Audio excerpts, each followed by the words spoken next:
La ronde nocturne du commissaire provincial de la police lui a permis de se rendre compte de la nécessité qu'il y a à faire respecter scrupuleusement le couvre-feu décrété par le président de la République.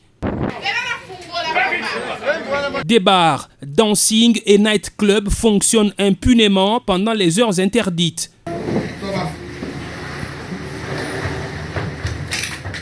De toutes les communes où le général Silvano Kasongo a fait son inspection, Bandalungwa a reçu la mauvaise, que dis-je, la très mauvaise note.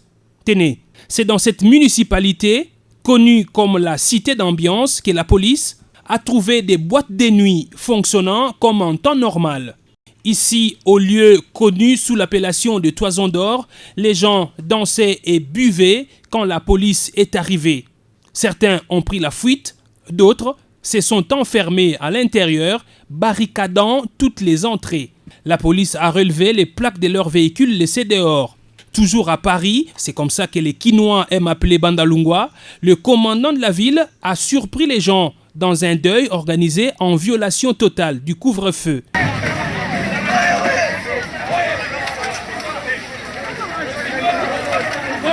Ayant pris la poudre d'escampette à l'approche de la police, les personnes qui participaient à cette veillée mortuaire, organisée sous l'avenue Bouété, se sont par après mises à lancer des pierres et autres projectiles sur les policiers, caillassant même un véhicule des forces de l'ordre.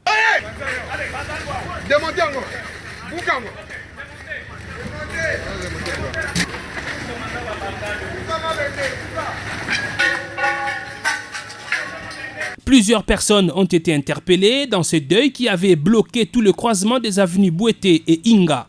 Plus de 50 personnes acheminées à la police. Ces messieurs, contre toute attente, appelés des coupables. En tout cas, on a fait un salaire à la police. Non, en fait, on a connu l'horaire. En tout cas, on a fait un salaire au général.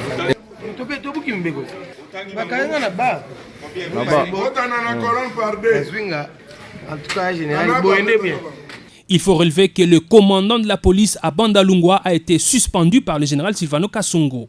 Dans plusieurs autres endroits, le commandant de la ville a aussi sévi.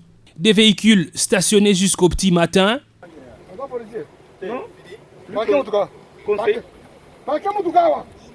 Des passants interpellés.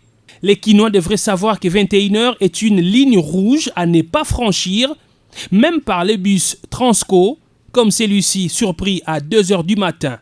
Alors que des personnes circulant après 21h avec des motifs valables ont été entendues et laissées passer.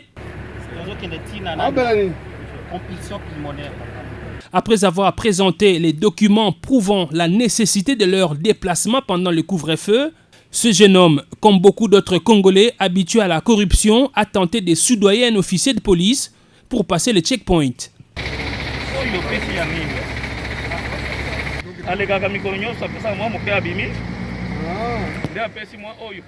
Pour non-respect du couvre-feu et tentative de corruption à un officier de police, il a été arrêté. Les policiers, il faut le souligner, reçoivent chaque jour des primes sur instruction du chef de l'État Félix Tshisekedi pour l'opération couvre-feu. Tous ceux qui y participent reçoivent leur dû. Il faut noter aussi que le commissaire provincial avait bien avant interpellé les véhicules voilant leurs plaques et ceux circulant illégalement avec gyrophare. C'est le cas de ces messieurs qui n'avaient ni titre ni qualité, mais qui a tenté visiblement d'intimider les forces de l'ordre en usant des gyrophares. Oui, tu es qui? Tu es le gyrophare? Agent de la RTPC. RTPC.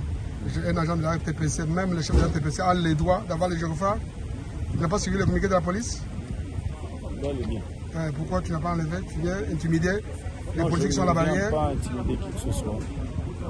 C'est juste que je n'ai pas encore récupéré ma feuille de route. On avait dit quoi? Le véhicule sera saisi. Le communiqué était clair. D'abord, tu viens après 21h. Et en plus, tu as un gyrophare. Pour intimider les policiers. Non, c'est pas pour... Et tu mets ça en guise de quoi? Il n'y a pas la montée. Tu es qui pour avoir les gyrophares? Tu es qui, toi? Tu as quelle qualité? Tu as quel grade? Quel titre pour utiliser les gyrophares?